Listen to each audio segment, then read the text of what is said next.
সময়ের আগে মাদ্রাসা ছুটি দিয়ে জনসভা করার অভিযোগ উঠল রাজ্যের আইনমন্ত্রী মলয় ঘটকের বিরুদ্ধে। বোলপুর লোকসভা কেন্দ্রের তৃণমূল প্রার্থী অসিত মালের সমর্থনে জনসভায় আইনমন্ত্রী সহ ছিলেন বীরভূম জেলা পরিষদের সভাধিপতি ও একাধিক বিধায়ক। নানুরের পাপুড়ি হাই মাদ্রাসা দলীয় পতাকায় মুড়ে ফেলে মাইক বক্স বাজিয়ে জনসভা করা হয়।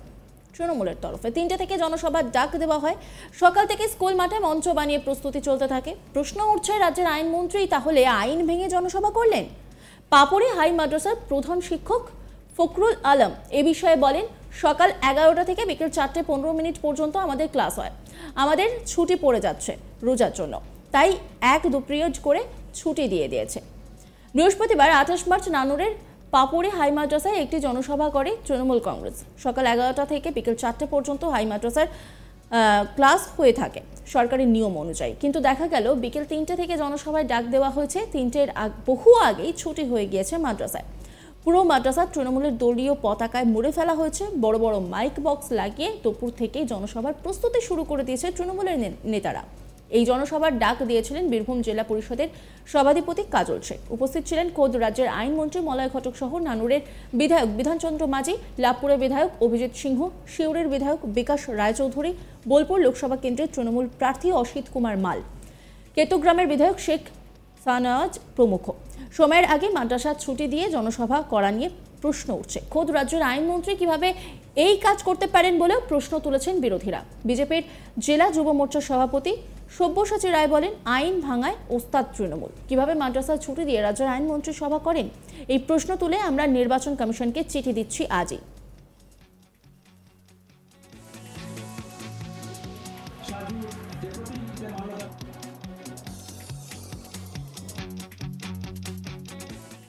প্রিয়া সাহা কি বলছেন শোনাবো আপনাদের।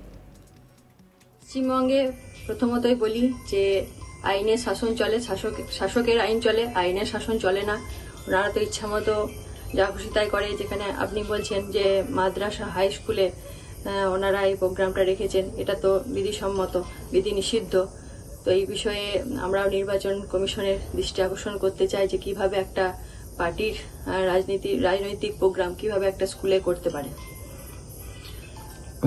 যে আইনমন্ত্রী মলয় ঘটকে বারবার ইডি তলব করেছে, ইডির তলবকে এড়িয়ে গেছে, সেই আইনমন্ত্রী আইন ভঙ্গ করে সভা করছে, এই বিষয়টা কিভাবে দেখছেন? ওটাই বলার বিষয় যে বারবার ইডি ওনাকে তলব করেছে, সেই তলবে উনি প্রেজেন্ট ছিলেন না। তারপরেও তিনি নিজে আইন মন্ত্রী হয়েও কিভাবে ওখানে করতে পারেন, এই বিষয়ে আমি নির্বাচন কমিশনের দৃষ্টি আকর্ষণ করতে চাই। এভাবে যদি ওনারা আইনকে নিজের হাতে তুলে নেয়, তাহলে আগামী ভোট আমরা কিভাবে করব, সাধারণ মানুষ কিভাবে ভোট দিতে পারবে, তাতে নির্বাচন কমিশনে একটু ভাবা উচিত। এই নিয়ে একটি রিপোর্ট তুলে ধরেছেন আমার কলিগ শান্তনু, দেখাবো আপনাদের। আইন ভঙ্গের অভিযোগ উঠল রাজ্যের আইনমন্ত্রী মলয় ঘটকের বিরুদ্ধে। এই মলয় ঘটককে বারবার ইডি তলব করেছে। এদিন মলয় ঘটক বিভিন্ন প্রসঙ্গের উত্তরও এড়িয়ে যান, তাকে বারবার ইডি তলব করেছে।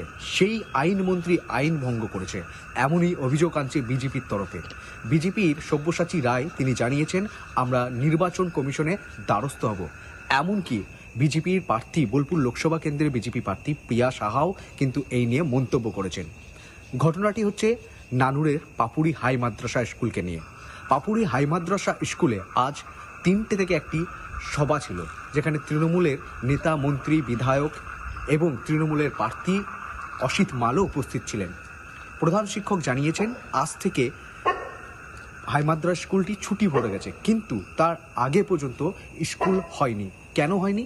কারণ স্কুল জুড়ে তৃণমূলের দলীয় পতাকা, মাইক, কর্মী সমর্থকদের খাওয়া দাওয়ার ব্যবস্থা এবং বিভিন্ন সামগ্রী কিন্তু স্কুলে ঢুকে গিয়েছিল। ছাত্রছাত্রীদেরকে এই বিষয়ে কথা বলতে দেওয়াও হয়নি, এমনটাও কিন্তু চিত্র উঠে আসছে।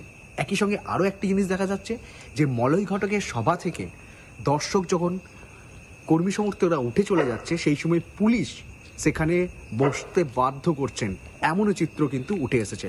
একেবারে লোকসভা নির্বাচনের মরশুমে আইন ভঙ্গ করার অভিযোগ উঠল রাজ্যের আইনমন্ত্রী মলয় ঘটকের বিরুদ্ধে।